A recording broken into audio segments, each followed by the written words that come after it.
Hello everyone, welcome back to my YouTube channel. इस video में हम स्टार्ट करेंगे चैप्टर 7 साइंस का, जिसमें हम देखेंगे notes plus full explanation. And notes हम ऐसे देखेंगे कि जो ग्राफ्स वगैरह हैं आपको जो फिजिक्स में जो बहुत ही मुश्किल लगते हैं उसको हम इजी टेबल के फॉर्म में देखेंगे समराइज करके। तो चैप्टर का नाम है मोशन। स्टार्ट करते हैं। सबसे पहले यही जानना ज़रूरी होता है कि रेस्ट और मोशन में क्या डिफरेंस होता है। रेस्ट होता है body is said to be in the rest when its position does not changes with the reference time. जैसे अगर आप इसमें सबसे ज़्यादा लोग ट्रेन का एग्जांपल लेते हो, तो मैं भी ट्रेन का एग्जांपल लूँगी। ट्रेन में अगर कोई इंसान बैठा है और आप बाहर खड़े हो तो आपके लिए ट्रेन मूविंग में हो गया, लेकिन ट्रेन के अंदर जो आदमी बैठा है, उसके साइड में जो आदमी बैठा है, उसके लिए वो रेस्ट में हुआ।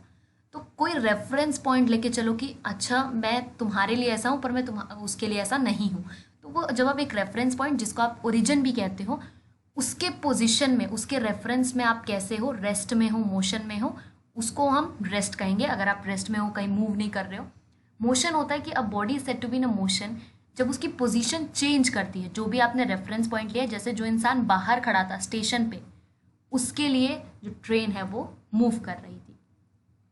तो रेस्ट और मोशन में नॉर्मली भी आपको आपका अंतर पता है कि जब आप एकदम रेस्ट कर रहे हो, मूव नहीं कर रहे हो, चिल कर रहे हो, जस्ट एक जगह बैठ के। मोशन होता है जब आप मूव कर रहे हो, अपनी पोजीशन चेंज कर रहे हो। ओके, अब दो यहाँ पे टर्म्स आते हैं। एक आती है वेक्टर क्वांटिटी और एक आती है स्केलर क्वांटिटी। इन दोनों में फ़र्क जानना बहुत ज़रूरी है। वेक्टर क्वांटिटी का मतलब होता है दोनों, जो दोनों बताए, मैग्नीट्यूड भी बताए और डायरेक्शन भी। जैसे मैं आपको बोलती हूँ कि मैं 5 किलोमीटर नॉर्थ में जा रही हूँ, तो इसका मतलब जो 5 किलोमीटर है वो मैंने आपको मैग्नीट्यूड बताया, और जो मैं नॉर्थ में जा रही हूँ मैंने आपको डायरेक्शन बताया। तो वो क्या हो गई, वेक्टर क्वांटिटी हो गई। अब वेक्टर क्वांटिटी को आप ऐड नहीं कर सकते, सब्ट्रैक्ट नहीं कर सकते अर्थमेटिक के रूल के। जैसे 5 किलोमीटर नॉर्थ जा रही हूँ एंड देन 5 किलोमीटर साउथ जा रही हूँ, तो 5 kilometre north plus 5 kilometre south आप कभी नहीं कर सकते। ओके, देन फोर्स को आप कभी भी ऐड नहीं कर सकते, सब्ट्रैक्ट नहीं कर सकते। डिस्प्लेसमेंट हो गया, इसको आप कभी ऐड नहीं कर पाओगे, कभी सब्ट्रैक्ट नहीं करोगे अर्थमेटिक रूल्स के हिसाब से। अब जैसे कुछ लोग बोलेंगे कि फोर्स को तो हम ऐड कर सकते हैं, हम 4 न्यूटन प्लस 3 न्यूटन कर देते हैं।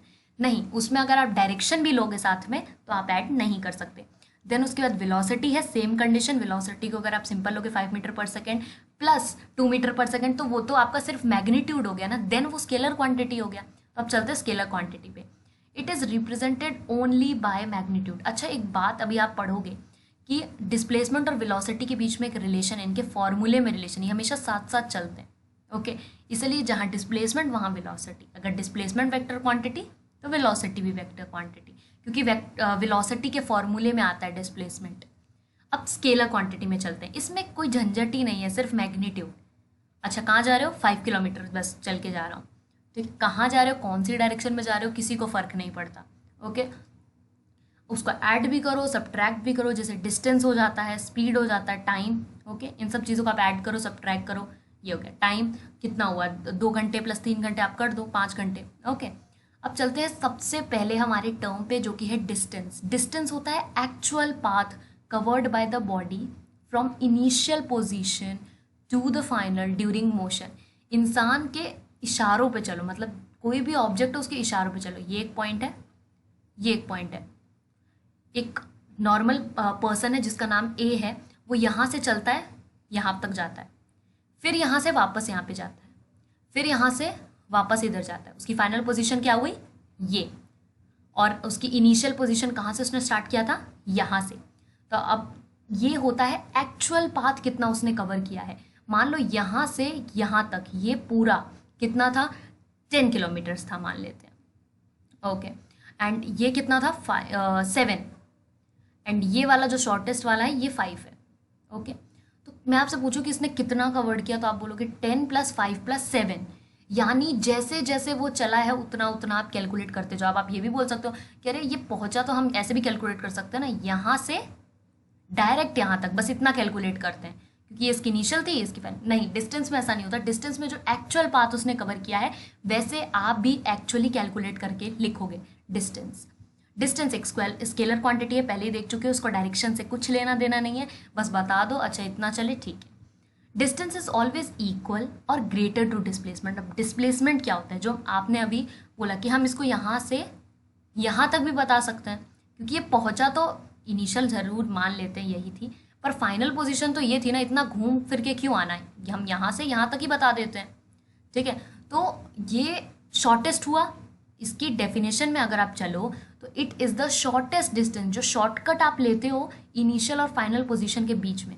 जैसे कोई इंसान इतना घूमा, ठीक है, अब आप बोलते हो कि यहाँ से आप डायरेक्ट यहाँ भी तो जा सकते हो किसी भी चीज़ के लिए, तो आपने किसी भी चीज़ का शॉर्टकट ले रहे हो, किसी भी रास्ते का शॉर्टकट ले रहे हो, पहुंचना फाइनली आपने वहीं पर है। एक इंसान लंबे लॉन्ग कट से जा रहा है, एक आप शॉर्टकट से जा रहे हो, तो शॉर्टकट वाले को डिस्प्लेसमेंट कहेंगे एंड लॉन्ग जो आपका एक्चुअल पाथ जिसको हम कहते हैं उसको हम डिस्टेंस कहेंगे। ओके, ये स्केलर क्वांटिटी होती है, ये वेक्टर क्वांटिटी होती है। Distance is always equal, distance हमेशा या तो इक्वल रहेगा या तो हमेशा बड़ा रहेगा।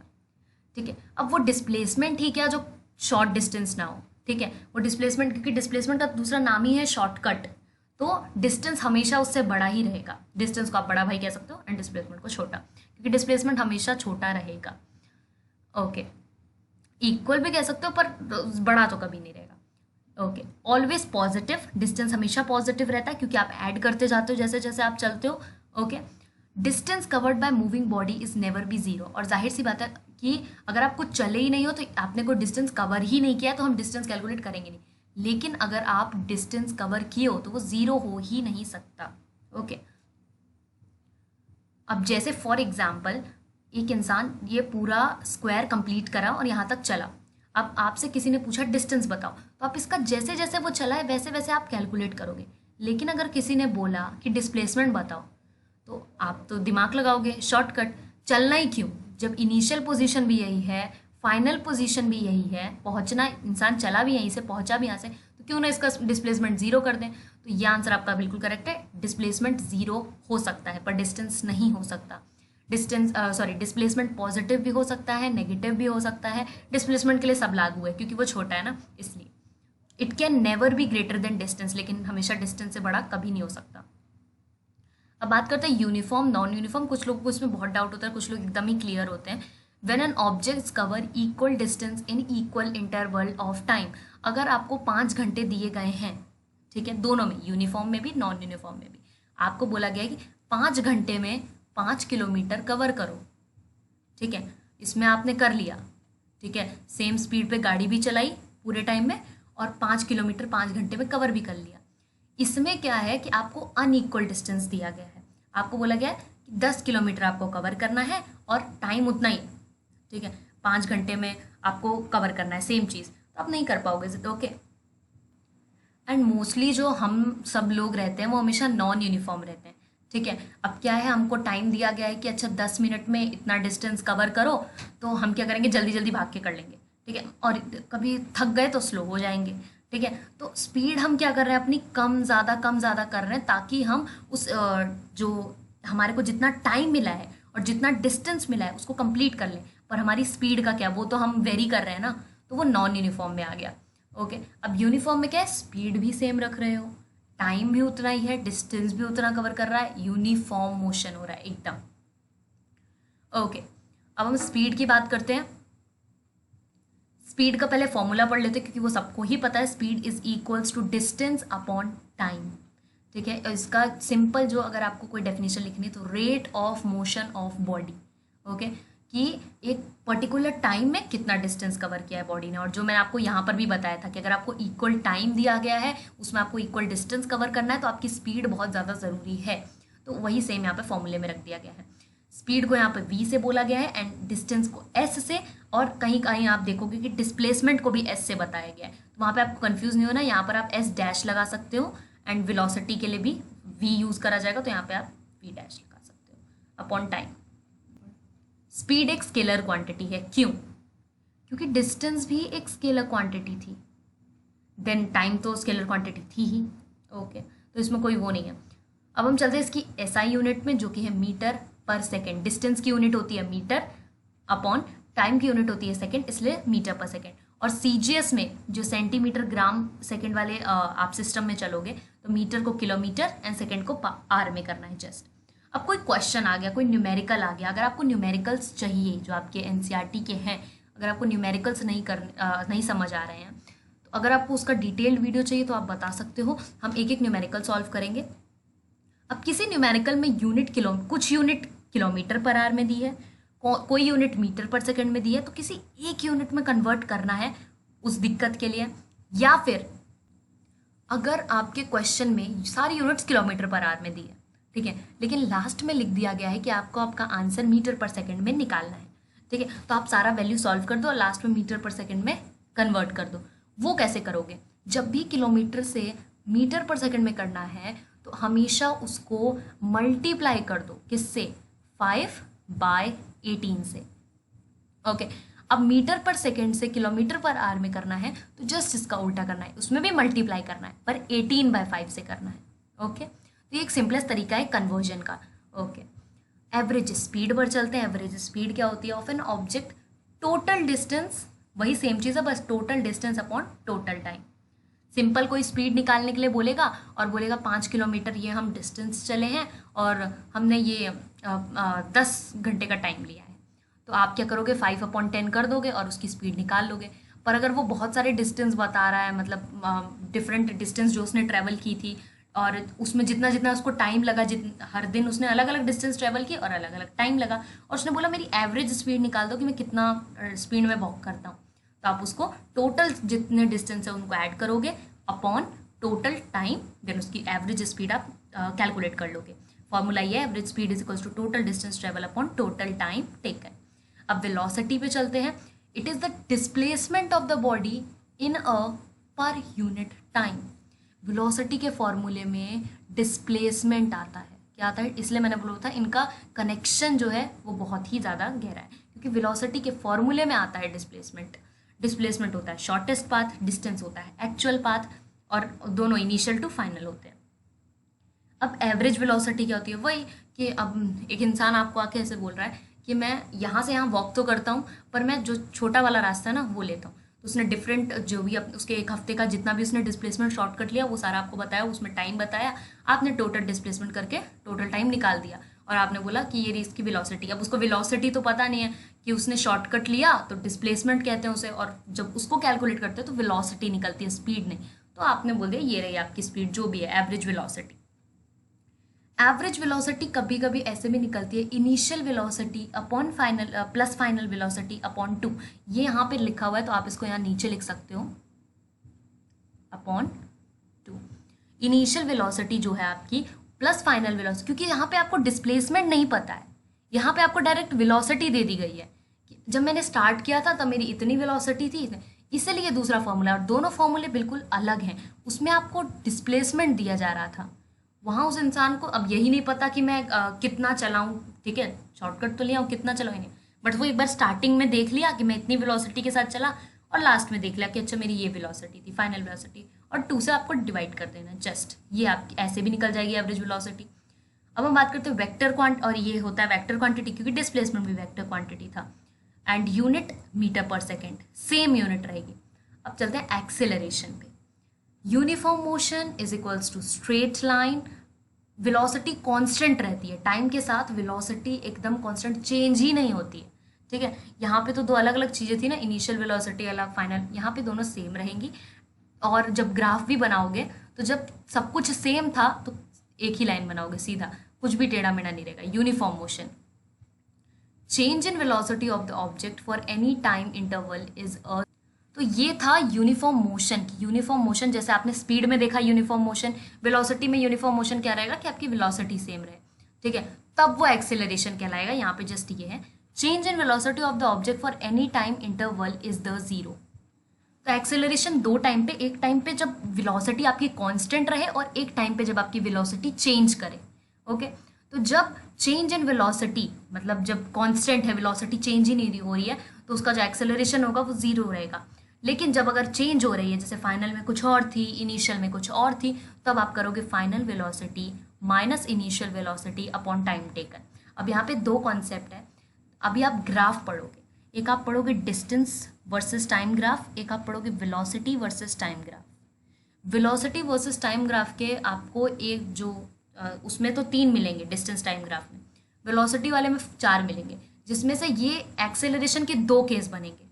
एक जब आपकी वेलोसिटी कांस्टेंट है टाइम के साथ, और एक जहाँ पर चेंज हो रही है, तो वो दोनों डिफरेंस अभी आपको समझ आएगा। ओके, तो आप इस दोनों को डिफरेंट उसमें लिख सकते हैं, पैराग्राफ में लिख सकते हैं। अब एक्सेलरेशन की यूनिट देख लेते हैं, मीटर पर सेकेंड स्क्वायर। इसके अभी डिस्टेंस के सॉरी स्पीड में आपने देखा मीटर पर सेकेंड, वेलोसिटी में देखा मीटर पर सेकेंड, एक्सेलरेशन में चेंज हो जाएगा, मीटर पर सेकेंड स्क्वायर हो जाएगा। यूनिफॉर्म एक्सेलरेशन क्या होता है? जब एक ऑब्जेक्ट स्ट्रेट लाइन में ट्रेवल करता है, उसकी वेलोसिटी बढ़ती है घटती है इक्वल अमाउंट में, इक्वल इंटरवल ऑफ टाइम में। ठीक है, जितना भी आपने टाइम दिया है या तो उसी में वेलोसिटी बढ़ रही है इक्वल, उसने उतने ही अमाउंट से बढ़ रही है, उस टाइम पे घट नहीं रही है, और या तो उतने ही अमाउंट से घट रही है, एक ही चीज हो रही है पर इक्वल हो रही है, इक्वल इंटरवल ऑफ टाइम में equal amount. Motion of freely falling body, जैसे आप फ्रीली फॉलिंग बॉडी को भी देख सकते हो, अगर आप किसी चीज को गिराओ, ठीक है, किसी बॉल को गिराओ, तो वो उतने ही जितना भी इक्वल इंटरवल ऑफ टाइम आपने कभी पहले उसको बॉडी को फॉल किया हो, तो वो सेम टाइम लेगा। ओके, नॉन यूनिफॉर्म एक्सेलरेशन क्या होता है? Object travel with the non uniform acceleration, its velocity changes in the different interval of time. जैसा मैंने अभी आपको ऊपर बताया कि एक्सेलरेशन में दो केसेस हो जाते हैं, एक स्ट्रेट लाइन का हो जाता है और एक हो जाता है कि जब इनिशियल वेलोसिटी अलग है, फाइनल वेलोसिटी अलग है, नॉन यूनिफॉर्म रेट जिसको आप कहोगे। Car travelling along a straight line and changing its speed in equal interval of time, तो उतना ही दिया गया है, दो कार है, एक ए है एक बी है, दोनों को टाइम उतना ही दिया गया है, बट दोनों अपनी स्पीड चेंज करके जीतना चाहती हैं। ठीक है, ग्राफिकल रिप्रेजेंटेशन अब देख लेते हैं, जो कि बहुत जरूरी है, जिसमें हम एक्स एक्सिस में क्या करेंगे, जो टाइम है वो लेंगे, टाइम एक इंडिपेंडेंट वेरिएबल है। ठीक है, वाई एक्सिस हम डिस्टेंस लेंगे जो कि टाइम पे डिपेंडेंट, टाइम किसी पे डिपेंडेंट नहीं रहता। ठीक है, टाइम अपने पे चल रहा है, लेकिन जो यहाँ पे डिस्टेंस है वो टाइम पे डिपेंड रहेगा। अब आप बोलोगे कि यहाँ पे वाई एक्सिस पे हम डिस्टेंस लेंगे और एक्स एक्सिस पे हम टाइम लेंगे। ओके, तो जो इसका स्लोप है वो देगा हमें स्पीड, क्योंकि स्पीड के फॉर्मूले में डिस्टेंस अपॉन टाइम आता है, तो डिस्टेंस वर्सेस टाइम ग्राफ हम देख रहे हैं, तो वो उसकी स्लोप आपको स्पीड देगी। ओके, स्टार्ट करते हैं। सबसे पहले हम देखते हैं यूनिफॉर्म स्पीड। जब आपकी स्पीड एकदम यूनिफॉर्म है, डिस्टेंस और टाइम दोनों एक साथ चल रहे हैं। ठीक है, अगर 10 किलोमीटर इतने सेकंड में किया है, जितना भी यहाँ पे आप ग्राफ देख सकते हैं, बस आपको यहाँ पर एक चीज़ जो आपको देखनी है, क्योंकि आपको पहचानने को आएगा कौन सा डिस्टेंस टाइम ग्राफ में कौन सा यूनिफॉर्म है, कौन सा नॉन यूनिफॉर्म है, कौन सा कांस्टेंट है। तो ये वाला यूनिफॉर्म है, क्योंकि इसमें जो तो डिस्टेंस और जो टाइम होगा एकदम साथ साथ चलेंगे, तो ये स्लोप आपको कुछ इस तरीके से देखने को मिले, तो वो होता है यूनिफॉर्म स्पीड, यानी इक्वल इंटरवल ऑफ टाइम में इक्वल डिस्टेंस कवर करना। ओके, अब हम चलते हैं नॉन यूनिफॉर्म स्पीड में। नॉन यूनिफॉर्म स्पीड में जाहिर सी बात है स्लोप आपको एकदम स्लैंट नहीं दिखेगा, आपको स्लोप में थोड़ा गड़बड़ दिखेगा। क्यों? क्योंकि टाइम जो है वो डिस्टेंस के साथ मैचअप नहीं कर पा रहा है। ओके, 5 किलोमीटर कर लिया, यहाँ पे मीटर आप देख रहे हो, तो हम मीटर लेके चलेंगे। 5 मीटर जो है, 5 मीटर हमने कवर किया 2 सेकेंड में, देन फिर 10 मीटर में हमको जो है 6 सेकेंड लग गए। तो इसके हिसाब से अगर आपने 5 किया तो 2 सेकेंड, 10 किया तो 4 सेकेंड, फिर 15 किया तो फिर और 2 सेकेंड बढ़ा दो, तो इस तरीके से तो यूनिफॉर्म हो जाएगा। लेकिन आपने यहाँ पर कोई टाइम का ध्यान नहीं दिया, आप अपनी मर्जी से जो भी डिस्टेंस कवर कर रहे हो उसमें डिफरेंट डिफरेंट टाइम ले रहे हो, वो हो गया नॉन यूनिफॉर्म, वो ग्राफ। अब यहाँ पे ग्राफ अगर हम ध्यान से देखें तो यहाँ पे डिस्टेंस इसको 1 लें, 2 लें, 3, 4, अगर आप यहाँ ध्यान से देखो तो 5 के नीचे कितनी लाइन्स हैं, 1, 2, 3 एंड 4। तो अगर हम, उसने क्या किया, 1 मीटर 2 सेकंड में कवर किया, देन फिर उसके बाद उसने 4 मीटर 4 सेकंड में कवर किया, तो यहाँ पे उसका टाइम और डिस्टेंस दोनों ही अलग अलग है, इसे हम कहेंगे नॉन यूनिफॉर्म। और एक यहाँ पे तीसरा ग्राफ जो बनता है कि बॉडी रेस्ट पर है, चल ही नहीं रही है, एक बार गाड़ी रुकी 100 मीटर पे और जाके वहाँ पे टाइम उतना ही है, टाइम चलता जा रहा है, टाइम तो चलता जा रहा है, लेकिन गाड़ी वहीं पे रेस्ट पे है। ओके, तब आप ऐसा ग्राफ बना दोगे। अब आपने ये क्यों किया, वाई पोजीशन तो जो है आपकी एक ही है, लेकिन आप एक्स पोजीशन क्यों बढ़ाते जा रहे हो, कि टाइम तो निकलता जा रहा है, टाइम इंडिपेंडेंट है, तो इसलिए आपका एकदम स्ट्रेट लाइन देखने को मिलेगी, क्योंकि टाइम निकलता जा रहा है 5 सेकंड होता जा रहा है, पर आप 100 मीटर पर ही अटके हो। ओके, ना आप ऐसे जा रहे हो, ना आप सेम स्पीड के साथ जा रहे हो, ना आप नॉन यूनिफॉर्म जा रहे हो, आप एकदम रेस्ट पे हो। ठीक है, वहीं गाड़ी स्टॉप करती है, टाइम निकल रहा है भले, ठीक है, तो बॉडी यहाँ पर आपकी रेस्ट पे है। अब चलते हैं वेलोसिटी टाइम ग्राफ में। अब एक और क्वेश्चन आता है कि आपको डिस्टेंस टाइम ग्राफ दे देंगे और बोलेंगे कि इसका आप एरिया निकालो। ठीक है, तो वो एरिया कैसे निकालोगे, जितना भी उन्होंने ग्राफ बनाया होगा ना, उसके नीचे यहाँ पे ऐसे करके लाइन खींच देना और उसका जस्ट एरिया निकाल लेना। तो जो एरिया का ग्राफ होता है वही आपको वहाँ पे स्पीड दे देगा। वेलोसिटी टाइम ग्राफ होगा, अगर वेलोसिटी टाइम ग्राफ होगा उसके अंदर का जो एरिया होगा आपको वो आपको डिस्प्लेसमेंट देगा। ओके, जितना भी कार ने चला वो आपको टोटल डिस्प्लेसमेंट कैलकुलेट करके देगा। अगर आपको न्यूमेरिकल्स उसके चाहिए तो आप बता सकते हो, उसके लिए एक डिटेल्ड वीडियो हम करेंगे। वेलोसिटी टाइम ग्राफ में यहाँ पे आप जो है पहला आप देख रहे हो यूनिफॉर्म मोशन, जिसमें आपकी वेलोसिटी कांस्टेंट है। यूनिफॉर्म मोशन में वेलोसिटी कांस्टेंट है। देख रहे हो कि जो वेलोसिटी मतलब किलोमीटर, यहाँ पे भी आप देख सकते हो कि टाइम जो है वो निकलता जा रहा है पर वेलोसिटी उतनी ही है। ठीक है, जितने पे आपने कार स्टॉप की थी, जितने पे शॉर्टकट लेके जितनी आपकी फाइनल वेलोसिटी थी उतनी ही है। ओके, तो ये है स्ट्रेट लाइन। तो uniform motion velocity time graph जो है स्ट्रेट लाइन देता है जिसमें वेलोसिटी कांस्टेंट रहती है। ये आपको याद करना है। नेक्स्ट हम देखते हैं यूनिफॉर्म। देखो, डिस्टेंस टाइम ग्राफ में 3 चीज़ें थी, uniform, non uniform and straight line का। वेलोसिटी टाइम ग्राफ में भी 3 चीज़ें, uniform, non uniform and straight line. But यहाँ पर एक एक्स्ट्रा स्ट्रेट लाइन हो रहा है, ये कांस्टेंट वेलोसिटी वाला। तो ये आपको याद रखना है। ठीक है, ओके। तो यूनिफॉर्म एक्सेलरेशन वो होता है कि जिसमें स्लैंट होता है आपका स्लोप, ठीक है, एंड एक्सेलरेशन आपका कांस्टेंट रहता है, एकदम कांस्टेंट एक्सेलरेशन है। वेलोसिटी और टाइम अपना साथ साथ में चल रहे हैं, इक्वल इंटरवल ऑफ टाइम में आप इक्वल वेलोसिटी कवर कर रहे हो, तो इसका ग्राफ स्लैंट बनता है। ये आपको एकदम रिमेंबर रखना है। अगर आपको आएगा एमसीक्यू में आए, टिक करने को आए कुछ भी, तो आप वो कर सकते हो। ओके, अब आपको एरिया निकालना है। ठीक है, जैसा कि मैंने आपको बताया था कि वेलोसिटी टाइम ग्राफ के नीचे का एरिया जितना भी है, अब आपको बोला गया कि ए टू ई आप जितना भी आप डिस्प्लेसमेंट चले हो, ए से लेकर के ई तक कितना डिस्प्लेसमेंट चले हो आपको बताना है। तो आप जस्ट कुछ नहीं करोगे, उसके नीचे एक ऐसी लाइन बना दोगे, देन आप इसका एरिया कैलकुलेट कर दोगे, वही होगा आपका डिस्प्लेसमेंट। क्योंकि अगर आप ध्यान दो तो वेलोसिटी के फॉर्मूले में जब velocity is equals to displacement upon time आता है, वेलोसिटी के फॉर्मूले में डिस्प्लेसमेंट आता है। ओके, तो ये आपको डिस्प्लेसमेंट देगा। ये लाइन आपको हमेशा याद रखनी है। वेलोसिटी टाइम ग्राफ एक्सेलरेशन नहीं देगा। वेलोसिटी टाइम ग्राफ विल, उसका नीचे का जो एरिया है, एरिया की बात कर रहे हैं हम यहाँ स्पेशली, वो आपको डिस्प्लेसमेंट देगा। ठीक है, क्योंकि उसमें टाइम भी इंक्लूड हो रहा है।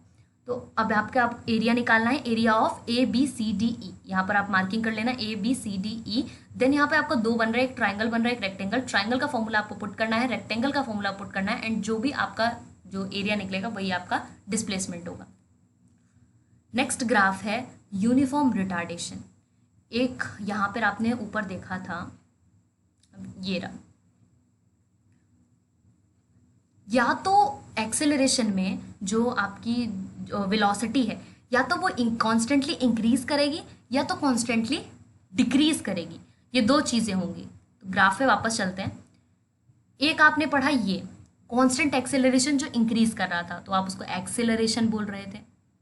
एक होता है रिटार्डेशन कि कॉन्स्टेंटली मतलब टाइम भी सेम है, वेलोसिटी भी सेम है, पर वो डिक्रीज हो रहा है, तो जस्ट उसको रिटार्डेशन बोलेंगे, एंड उसका कॉन्स्टेंट डिसेलरेशन हो रहा है। अब नेक्स्ट चलते हैं नॉन यूनिफॉर्म एक्सेलरेशन। ना तो टाइम, ना तो इंक्रीज हो रहा है ना तो डिक्रीज हो रहा है, मतलब जो टाइम के साथ मैच ही नहीं कर पा रहा है, उसको हम नॉन यूनिफॉर्म एक्सेलरेशन कहते हैं। अब यहाँ पे इतना ज़्यादा कंफ्यूजन ना हो क्योंकि इतने सारे ग्राफ होते हैं, तो ये आपको एक टेबल में बता दिया गया है। यूनिफॉर्म स्पीड, ऊपर वाला आपको डिस्टेंस टाइम ग्राफ के बताए गए हैं, ये जितने ऊपर वाले हैं डिस्टेंस टाइम ग्राफ, नीचे जितने भी हैं वो वेलोसिटी टाइम ग्राफ के हैं।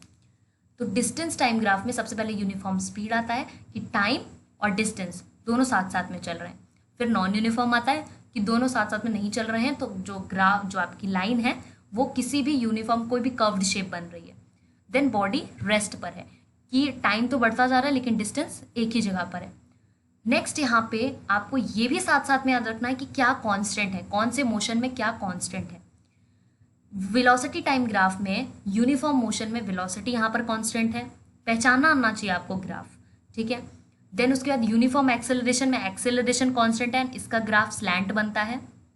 यूनिफॉर्म रिटार्डेशन में डिसेलरेशन कांस्टेंट है, जिसमें इसका ग्राफ नीचे की तरफ बनता है क्योंकि ये कॉन्स्टेंटली डिक्रीज कर रहा है। यूनिफॉर्म तो है, मतलब ठीक है, बात मान रहा है, टाइम के साथ चल रहा है, ठीक है, समय के साथ, पर कम हो रहा है। ठीक है, नॉन यूनिफॉर्म एक्सेलरेशन ये एकदम ही वही है कि जो है कर्व शेप बना दो, कुछ भी बना दो, पर एक बार बढ़ रहा है, एक बार कम हो रहा है, बढ़ रहा है, कम हो रहा है, ये चीज़ है इसके साथ। अब अगर आपको बुक का नहीं समझ आ रहा है तो यहाँ पे ये दूसरा टाइप का है जिसको आप देख सकते हो। यूनिफॉर्म स्पीड में क्या हो रहा है, एकदम कॉन्स्टेंटली इंक्रीज कर रहा है। नॉन यूनिफॉर्म स्पीड में क्या हो रहा है, या तो आप देखो अब पहचानने को आएगा कि ऐसा कर देंगे और बोलेंगे कि इसमें आपको पहचानना है, आपको पता है डिस्टेंस टाइम ग्राफ है तो आपको बताना है non uniform with speed increase है या फिर non uniform with speed decrease है। तो अगर इस तरीके का कर्व बने तो नॉन यूनिफॉर्म है एंड साथ में स्पीड इंक्रीज कर रही है, लेकिन अगर कर्व उल्टा बने तो इसमें स्पीड डिक्रीज कर रही है और यहाँ पे बॉडी रेस्ट पे है। देन वही सेम चीज़ है, जो स्ट्रेट लाइन फिर ऊपर, फिर यहाँ पर एक्सेलरेशन नीचे हो रहा है और यहाँ नॉन यूनिफॉर्म एक्सेलरेशन है, वही सेम चीज़ है, बस यहाँ पे एनसीईआरटी के ग्राफ्स बताए गए हैं और यहाँ पे इसको आपको जस्ट एकदम अच्छे से दिमाग में फिक्स कर लेना है। और वेलोसिटी टाइम ग्राफ वाले में आपको ये भी याद रखना कौन सी चीज़ में क्या क्या कांस्टेंट है, ठीक है। अब यहाँ पे एक्सेलरेशन क्यों नहीं दे रहा है, मतलब यहाँ वेलोसिटी कांस्टेंट हो गई ना, मतलब वेलोसिटी टाइम के साथ मैच ही नहीं कर रही है तो कोई एक्सेलरेशन मिल ही नहीं रहा है, ओके। अब यहाँ पर 3 इक्वेशन ऑफ मोशंस हैं जो कि आपको ऐसे भी याद हो जाएंगी, पर आपको समझ तभी आएंगी जब आप न्यूमेरिकल्स लगाओगे, क्योंकि इसके डेरिवेशंस भी नहीं है 2023-24 का जो आपका डिलीटेड रैशनलाइज्ड सिलेबस है उसमें, तो इस वीडियो में हम कवर नहीं करेंगे। अगर आपको चाहिए तो उसके लिए अलग से वीडियो हो जाएगी, ठीक है। इसमें हम डेरिवेशंस नहीं देखेंगे क्योंकि उसका कोई यूज़ नहीं होगा, ठीक है, ना ग्राफिकल ना मैथमेटिकल। इसमें बस ये 3 इक्वेशंस ऑफ मोशन है जो कि बहुत काम के न्यूमेरिकल सॉल्व करने के लिए बहुत आसानी से भी हो जाएगा। पहला है v is equals to u plus a t, दूसरा है s is equals to u t plus half a t square, next है 2as v square minus u square. यहाँ पर u क्या है, इनिशियल वेलोसिटी जहाँ से आप स्टार्ट कर रहे हो, v क्या है, फाइनल वेलोसिटी, s यहाँ पर डिस्प्लेसमेंट है, बहुत लोग इसको डिस्टेंस समझ लेते हैं तो वो डिस्प्लेसमेंट है, देन a यहाँ पर एक्सेलरेशन है, t यहाँ पे टाइम है। ये आप तभी सॉल्व कर पाओगे जब न्यूमेरिकल्स करोगे, ये मैंने फिर से रिपीट कर दिया है। एक हम लास्ट बात कर लेते हैं टॉपिक यूनिफॉर्म सर्कुलर मोशन। जब ये सबको पता होगा, जब ऑब्जेक्ट सर्कुलर पाथ में मूव करता है सेम स्पीड के साथ आप मूव कर रहे हो, स्पीड ना तेज करो बीच में ना कम करो, ठीक है, सेम स्पीड के साथ, उसको हम कहते हैं यूनिफॉर्म सर्कुलर मोशन, ठीक है। यूनिफॉर्म आप ऐसे याद रखो ना, यूनिफॉर्म की वजह से सब क्यों यूनिफॉर्म बनाई जाती है स्कूल में, ताकि सब सेम दिखे, तो यहाँ पर भी यही है कि जब आप स्पीड सेम रखो, direction of the motion change at every point in the circular path. अब देखो स्पीड सेम है पर डायरेक्शन जो है हर पॉइंट पे, सर्कल पे जो है इन्फिनाइट पॉइंट्स होते हैं, ठीक है ना, ठीक है, हर पॉइंट पे डायरेक्शन चेंज हो रहा है, हर पॉइंट में, ये लाइन याद करने वाली है। स्पीड भी यूनिफॉर्म है, टाइम भी यूनिफॉर्म है, लेकिन जो डायरेक्शन है वो यूनिफॉर्म नहीं है। मोशन ऑफ द मून, अब इसमें कुछ एग्जाम्पल देख लो, motion of the moon and the earth, earth और जो मून है उनका मोशन देख लो, सैटेलाइट को देख लो, एक सर्कुलर ट्रैक पे एक साइकिलिस्ट साइकिल चला रहा है एकदम कांस्टेंट स्पीड पे, ठीक है, तो वो उतना अच्छा एग्जांपल नहीं जितने ये है। अब यहाँ पर आप देख सकते हो कि जब एक जो सेंट्रीपिटल फोर्स लगता है सेंटर में, उतना तो अभी आपको नहीं पता होगा, सेंट्रीपिटल फोर्स लगती है यहाँ पर, जो जिसको एक्सेलरेशन कहते हैं, सेंट्रीपिटल एक्सेलरेशन, एक एक्सेलरेशन लग रही है, वो एक्सीलरेशन ही तो उस स्टोन को जो है गोल गोल घूमने में मदद कर रही है, ठीक है, तो उससे भी आपको लेना देना नहीं। यहाँ पे आपको बस ये देखना है कि हर पॉइंट में जो वेलोसिटी का डायरेक्शन आप देखो, हर डायरेक्शन जो है चेंज हो रहा है हर पॉइंट पे, यहाँ या कोने कोने में नहीं, सिर्फ यहाँ भी देखोगे ना तो थोड़ा सा चेंज होगा, यहाँ देखोगे थोड़ा सा चेंज होगा, हर डायरेक्शन हर पॉइंट पे डायरेक्शन चेंज होता है। पत्थर जो है घुमा के देखना और फिर छोड़ना वो दूसरे डायरेक्शन में, फिर कहीं और जो है स्टॉप करना, पत्थर को घुमाना, वो कहीं और डायरेक्शन में जाएगा, ठीक है।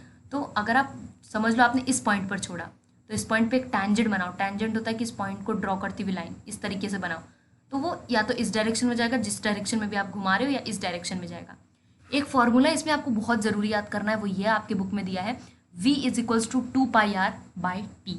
v यहाँ पर आपकी वेलोसिटी है। अगर आपको सर्कुलर मोशन में वेलोसिटी निकालने के लिए बोले, सबसे पहले आप उसका सरकमफेरेंस निकाल लो जो कि 2πr होता है अपॉन जितना भी टाइम है, और अगर आपको टाइम निकालना है, वेलोसिटी दी गई है, रेडियस है, तो आप ये फॉर्मूला यूज़ कर सकते हो, आपकी बुक में भी है। तो ये था इस वीडियो के लिए। कुछ भी नहीं समझ आया तो आप जो भी आप वीडियो तो वापस रिवाइंड करके देख सकते हो। अगर कोई डाउट है तो आप कमेंट सेक्शन में ज़रूर बताना। इस वीडियो के लिए इतना न्यूमेरिकल चाहिए उसके लिए बता सकते हो, कुछ भी आपको कौन सा चैप्टर चाहिए वो आप बता सकते हो, डाउट्स बता सकते हो। इस वीडियो के लिए इतना ही, मिलेंगे नेक्स्ट वीडियो में। Thank you very much.